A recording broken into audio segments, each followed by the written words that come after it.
Bismillahirrahmanirrahim. Assalamualaikum warahmatullahi wabarakatuh. Alhamdulillahilladzi faddala bani Adam bil ilmi wal amal ala jami'il alam.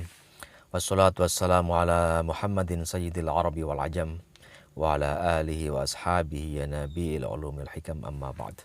Rabbi shrah li sadri wa yassir li amri wa hlul 'uqdatam min lisani yafqahu qawli. Para santri sekalian, marilah kita melanjutkan pembacaan kitab Ta'limul Muta'allim kita dengan terlebih dahulu membaca umul kitab. Mudah-mudahan dengan bacaan umul kitab apa yang kita baca dan kita pelajari hari ini membawa keberkahan dan manfaat bagi kehidupan kita, baik kehidupan dunia maupun kehidupan akhirat. Ala hadhihi niyyah al-Fatihah. A'udzu billahi minasyaitonir rajim. Bismillahirrahmanirrahim. Alhamdulillahirabbil alamin arrahmanir rahim maliki yaumiddin. Iyyaka na'budu wa iyyaka nasta'in. Ihdinas siratal mustaqim siratal ladzina an'amta 'alaihim ghairil maghdubi 'alaihim waladdallin. Bismillahirrahmanirrahim. Wa min ta'dhimil ilmi, dan salah satu dari cara memuliakan ilmu itu adalah ta'dhimus syuraka'i, memuliakan atau menghormati kawan-kawan seiring, kawan-kawan sesama pelajar, ya. Wa may yata'allamu minhu, dan juga menghormati orang-orang yang seseorang belajar darinya, baik itu sesama santri, sesama teman, maupun kepada gurunya, baik guru senior maupun guru junior. Wa tamalluqu, dan mengambil hati atau mencari muka itu merupakan mazmumun, perkara yang tercela atau dicela. Jadi kita tidak disarankan terbiasa untuk mengambil hati atau mencari muka, illah, kecuali fi thalabil ilmi, dalam rangka menuntut ilmu. Jadi menurut Syekh Az-Zarnuji, tidak apa-apa kita mencari muka atau mengambil hati seseorang dalam rangka mendapatkan ilmu dari dia, tidak apa-apa. Fa innahu, maka sungguhnya yang bagi seyogyanya bagi seorang murid ayyatamallaka, untuk mengambil hati li ustadi, pada guru-gurunya, wa syurukai, dan juga mengambil hati teman-temannya, kawan-kawan seperjuangannya. Untuk apa? Liyastafidha minhum, untuk mendapatkan manfaat atau faidah minhum, dari mereka. Jadi tidak apa-apa kita mengambil hati atau katakanlah mencari muka kepada guru dan teman-teman dalam rangka mendapatkan ilmu mereka. Sebab kalau mereka senang kepada kita, ridho terhadap kita, mereka akan memberikan ilmu pengetahuan yang mereka kuasai dengan sukarela. Wayam bagi, dan seyogyanya li thalibil ilmi, bagi penuntut ilmu, seorang siswa, seorang pelajar, ayyastami'a, untuk mendengarkan al-ilma, ilmu pengetahuan, wal hikmata, dan kebijaksanaan, bitta'dhimi, dengan penuh ta'zim, hormat, wal hurmati, dan hormat, ya. Jadi kalau kita sedang mengikuti perkuliahan atau mengikuti sebuah majelis ilmu pengetahuan, mengaji atau ikut di kelas, kita disarankan untuk mengikutinya, mendengarkannya dengan seksama, penuh ta'zim, penuh hormat, ya. Wa in sami'a mas'alatan wahidatan, maka jika mendengar itu talib mas'alatan wahidatan, satu topik bahasan, wa kalimatan wahidatan alfa marratin, dan juga satu kalimat sampai 1000 kali, qila, maka dikatakan, malam yakun, maka barang siapa yang tidak ada itu ta'dhimuhu, penghormatannya terhadap apa yang dia dengar itu, ba'da alfi marratin, setelah mendengar 1000 kali, kata'dhimi, seperti mendengar penyampaian pengetahuan itu fi awwali marratin, pada waktu pertama kali, falaisa bi ahli ilmi, maka dia tidak termasuk ahli ilmu. Jadi barang siapa yang penghormatannya ketika mendengar sebuah topik bahasan itu 1000 kali tidak sama dengan penghormatan ketika dia mendengar topik bahasan itu ketika pertama kali, maka dia tidak termasuk sebagai kelompok ahli ilmu menurut musannif kitab ini. Misalnya Anda mendapatkan pelajaran tentang i'rab dalam nahwu misalnya. Ketika Anda mendengar pembahasan i'rab pertama kali, Anda memberikan ta'zim, Anda mendengarkan dengan seksama, penuh perhatian, itu merupakan salah satu bentuk memuliakan ilmu. Tetapi ketika setelah 1000 kali Anda mendengar atau mengikuti topik bahas tentang i'rab itu, lalu kemudian rasa penghormatan atau pengagungan Anda terhadap pembahasan itu berkurang, maka itu bukan termasuk kelompok ahli ilmu menurut penulis kitab ini. Jadi disarankan oleh penulis kitab ini, cara kita mendengarkan dengan seksama sebuah topik pembahasan, baik ketika kita mendengar pertama kali maupun ketika kita sudah mendengar atau membahasnya 1000 kali, harus tetap sama cara kita memuliakan ilmu tersebut. Jangan pernah berkurang. Wayang bagi dan seyogyanya li thalibil ilmi, bagi seorang penuntut ilmu, alla yakhtaro, untuk tidak memilih nau'a ilmin binafsihi, jenis ilmu yang akan dipelajari itu dengan sendiri. Jadi tidak boleh memilih ilmu yang akan dia pelajari itu seorang diri, gitu. Bal, tetapi dianjurkan yufawwidha amrahu, menyerahkan urusan tersebut, memilih ilmu tersebut ilal ustadi, kepada guru. Makanya kita pun sekarang para mahasiswa memiliki dosen wali, ya kan? Atau jika tidak dosen wali, ya mungkin dosen atau guru-guru yang Anda anggap cakap, berkonsultasi sebelum kita memilih mata kuliah yang akan kita ambil, berkonsultasi sebelum kita memilih sebuah pelajaran yang mau kita pelajari, berkonsultasi sebelum kita memilih topik skripsi yang akan kita tulis, ya. Kenapa? Ya karena fa'innal ustadza, karena sesungguhnya guru pembimbing itu qad hasala lahu, sudah menghasilkan baginya at-tajarubu, pengalaman fi dzalika, tentang hal tersebut. Jadi setiap siswa, setiap murid kita ini disarankan untuk berkonsultasi tentang pelajaran apa yang mau kita ambil, mata kuliah apa yang mau kita ambil, topik apa yang mau kita tulis untuk skripsi, untuk disertasi, untuk tesis. Itu semua karena guru biasanya lebih tahu tentang bidang tersebut daripada kita. Minimal dia sudah punya pengalaman lebih daripada kita, dan dia mungkin tahu tentang bakat-bakat kita, sehingga ketika dia menyarankan sesuatu, saran tersebut bisa sangat bermanfaat bagi si murid. Wa arafa, dan guru tersebut mengetahui ma yang bagi, apa yang pantas, likuli ahadin, bagi setiap orang, bagi setiap siswanya, wa ma yaliqu, dan apa yang layak, yang cocok, bitabiati, dengan karakter si murid.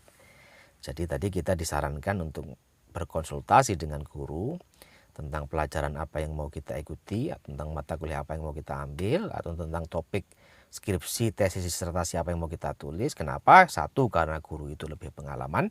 Kedua, karena dia lebih mengetahui kira-kira apa yang cocok bagi si murid, apa yang pantas dan sesuai dengan karakter, dengan dengan tabiat, ya, dengan minat si murid.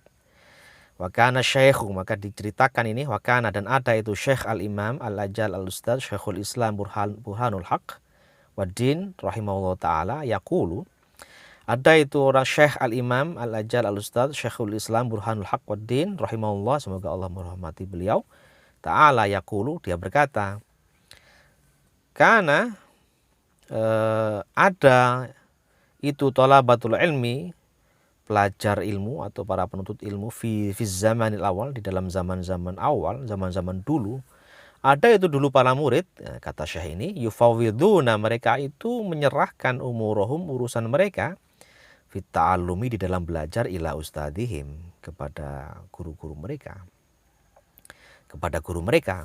Jadi mereka, para murid itu menyerahkan urusan pelajaran, ya, pasrah urusan pelajaran, mempercayakan urusan pelajaran mereka itu kepada guru mereka. Wakanu, dan ada itu para murid, yasiluna, mereka sampai berhasil, ila maksudihim, kepada tujuan mereka, wa muradihim, dan keinginan mereka. Jadi si Syekh cerita, dulu itu para pelajar itu kalau urusan belajar, ya mereka percaya sepenuhnya kepada guru. Dan karena percaya dan pasrah itu, akhirnya para murid tersebut yasiluna ila maksudihim, sampai ke maksud mereka, ke tujuan mereka. Wa muradihim, dan juga sampai kepada apa yang mereka cita-citakan, mereka inginkan. Wal ana, dan sekarang kata si Syekh, yakhtaruna, para murid itu memilih anfusihim sendiri, ya, terkait pelajaran mereka. La yahsulu, akibatnya la yahsulu, mereka tidak sampai, tidak hasil. Maksuduhum, maksudnya tidak hasil, tidak sampai. Maksud minal ilmi, dari ilmu dan fikih pemahaman mereka. Jadi nggak sampai ilmu mereka, cita-cita mereka, pemahaman mereka nggak sampai karena mereka memilih sendiri. Dikata si Syekh Imam Al-Ajal Ustaz Syekhul Islam Burhanul Haq Waddin rahimahullah ta'ala. Wakana, dan ada yuhka, dikisahkan, anna Muhammad, bahwasanya Muhammad bin Ismail Al-Bukhari, ya, Syekh Muhammad bin Ismail Al-Bukhari rahimahullah ta'ala, karena ada itu beliau, ini diceritakan, Syekh Bukhari itu bada'a bi kitabis sholati ala Muhammad bin Hasan. Karena ada itu beliau bada'a, memulai bi kitabis sholat, dengan kitab sholat ketika belajar, ala Muhammad bin Hasan, kepada Muhammad bin Al-Hasan. Jadi Imam Bukhari itu ketika beliau memulai belajar, beliau memulai dengan mempelajari kitab sholat. Jadi kayaknya ini beliau memulai dengan pembahasan materi fikih, mengaji kepada Syekh Muhammad bin Al-Hasan. Faqala lahu, maka Syekh Muhammad bin Al-Hasan berkata lahu, kepada Bukhari, apa yang dia katakan, idhab, pergilah kamu, wa ta'allam ilmal hadis, dan pelajarilah ilmu hadis. Ya, jadi Imam Muhammad bin Ismail yang kemudian dikenal dengan nama Imam Bukhari ini awalnya belajar kitab tentang sholat, tetapi oleh gurunya disuruh pergi. Udah, kamu jangan belajar ini, kamu pelajarilah ilmu hadis, ya, kata beliau. Lima ro'a, kenapa? Karena beliau itu melihat anna dzalikal ilma, karena ilmu hadis tersebut al-yaqu, lebih layak, lebih pantas, lebih cocok, ya, bitab'ihi, dengan watak atau karakter, dengan minat, lebih cocok dengan karakternya Muhammad bin Ismail Al-Bukhari, lebih cocok dengan minatnya Muhammad bin Ismail Al-Bukhari. Wa talaba ilmal hadis, maka kemudian si Muhammad bin Ismail ini kemudian mencari atau menuntut ilmu hadis. Ya, beliau fokus mempelajari ilmu hadis. Fasoro, maka menjadi Imam Muhammad bin Ismail Al-Bukhari tadi, fihi, di dalam ilmu hadis itu, muqaddiman, seorang yang terkemuka, seorang tokoh ala jami' a'immatil hadis, atas seluruh para imam hadis. Jadi gara-gara mengikuti nasihat gurunya tersebut, kemudian Muhammad bin Ismail yang kemudian dikenal dengan nama Imam Bukhari tadi, akhirnya menjadi seorang yang terpelajar, terkemuka dalam bidang ilmu hadis, ya, lebih terkenal dan lebih maju dibandingkan para ahli-ahli hadis yang lain. Ini pelajaran bagi kita sekalian. Wayam bagi, maka dan seyogyanya, li talibil ilmi, bagi seorang ilmu, seorang pelajar, alla yajlisa, untuk tidak duduk, qoriban, dekat-dekat, minal ustadi, dari guru, inda sabaq, ketika mengikuti pelajaran. Disarankan bagi seorang siswa itu tidak, ketika dia belajar, tidak duduk dekat-dekat, sangat dekat dengan guru, bi ghairi daruratin, tanpa keadaan darurat. Artinya kalau nggak terpaksa, ya jangan duduk terlalu dekat, ya, kalau nggak terpaksa. Tapi kalau terpaksa, misalnya ruangannya sempit, ya nggak apa-apa. Tapi kalau misalnya cukup ruangan cukup luas, ya duduknya jangan terlalu dekat-dekat, ya. Jaga jarak privasi. Baliam bagi, tetapi hendaknya, seyogyanya, ayyakuna, maka ada itu bainahu, antara dia, wa bainal ustad, dan antara guru, antara dia dan guru itu, qadrul qausi, ya kira-kira sepanjang satu busur panah, kira-kira ya sekitar 1 meter atau 1,5 meter. Fa'innahu, maka yang demikian itu, aqrabu ila ta'zim, lebih dekat dari ta'zim. Jadi menjaga jarak dengan guru ketika kita mengikuti pelajaran itu menurut musannif merupakan bagian dari ta'zim atau memuliakan guru, menghormati guru. Jangan terlalu dekat-dekat ketika kita mengikuti pelajaran.